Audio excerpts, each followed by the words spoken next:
એ ભારતીય જનતા પાર્ટીને પરસેવો છોડાવનાર સૌરાષ્ટ્રનો સિંહ એટલે યુવરાજ સિંહ.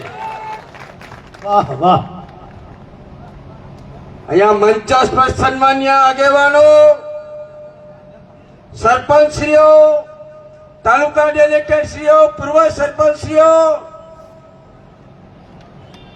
15 કાંકરેજ વિધાનસભા અને ડીસા સમાવિષ્ટ 22 ગામ માંથી પધારેલ ક્ષત્રિય સમાજના સૌ આગેવાનો, વાળા પત્રકાર મિત્રો, યુવાન દોસ્તો, સમય ઘણો થઈ ગયો છે.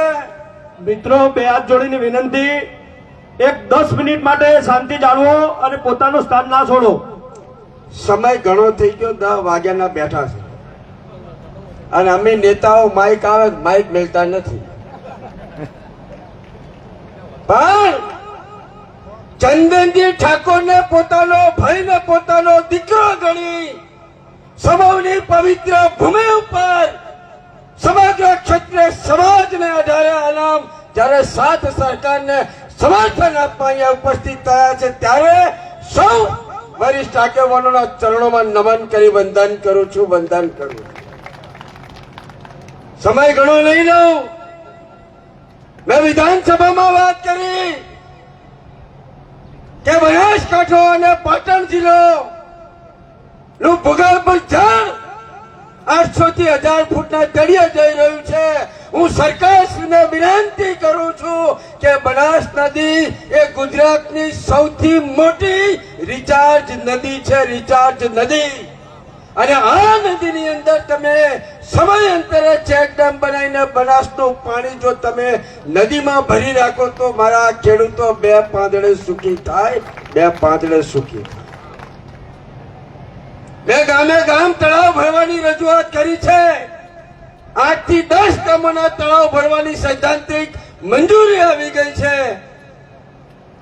અને 4-5 દાડા પહેલા પ્રધાનમંત્રી સાહેબ બનાસકાંઠા આયા ભૂપતસંગ, અને એના ભાષણમાં એમ કીધું કે કોંગ્રેસ આવશે તમારી 2 બહેની 1 2 થઈ જશે. એટલે ભાઈ આ કેવી રીતનું ભાષણ? કોંગ્રેસ સરકારમાં આવશે તો તમારી 2 ભેંસ એની 1 થઈ જશે. હવે આને સમજવું શું ઠાકોર સાહેબ, વિરાટસિંહ? એટલે 15 લાખનો વાયદો કરીને તમે મત લઈ ગયા, 400 નો બાટલો બારસમ તમે કર્યો, 10 વર્ષથી તમે સત્તામાં છો અને એક કાર્ય એવું બતાવો કે ઉત્તર ગુજરાતની અંદર ક્યાંય તમારા નામની તકતી લાગી હોય, તકતી લાગી હોય. વાહ અમૃતભાઈ વાહ. સર્વ સમાજ ના હિતનું એવું કોઈ કાર્ય કર્યું હોય. આ દાંતીવાળા ધાનેરાનો ચીપુનો ચેકડેમ છે ને, એ અમારા વડવાઓએ બનાવેલો છે, એ અમારી કોંગ્રેસે બનાવેલો છે.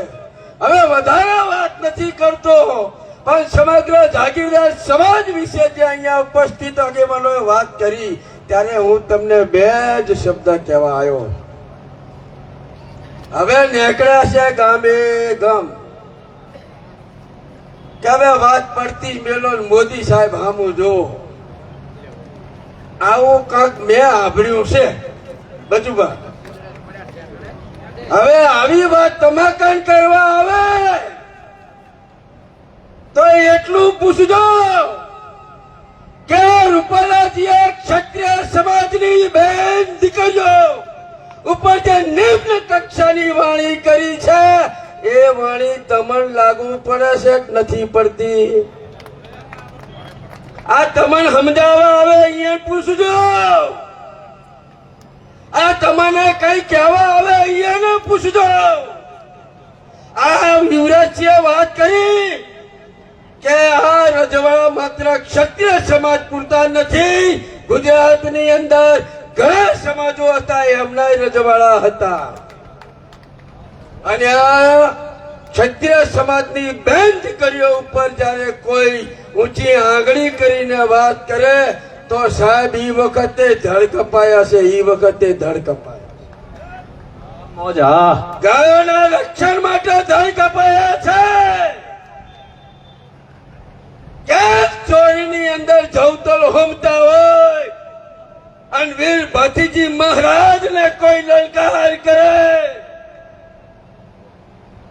કે ગાયોની વારે ચડવાનું છે, ગાયોની વારે ચડવાનું છે.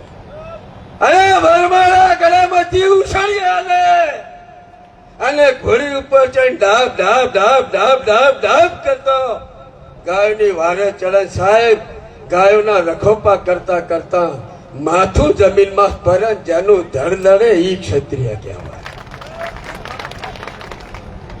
એનું અપમાન કરો. આ કોઈ રાજનીતિ વાળી વાત નથી, સ્વાભિમાનની વાત છે. અહીંયા બેનર લાગ્યું છે ક્ષત્રિય જાગીદાર અસ્મિતા સંમેલન. અહીંયા બધા અજમાયા.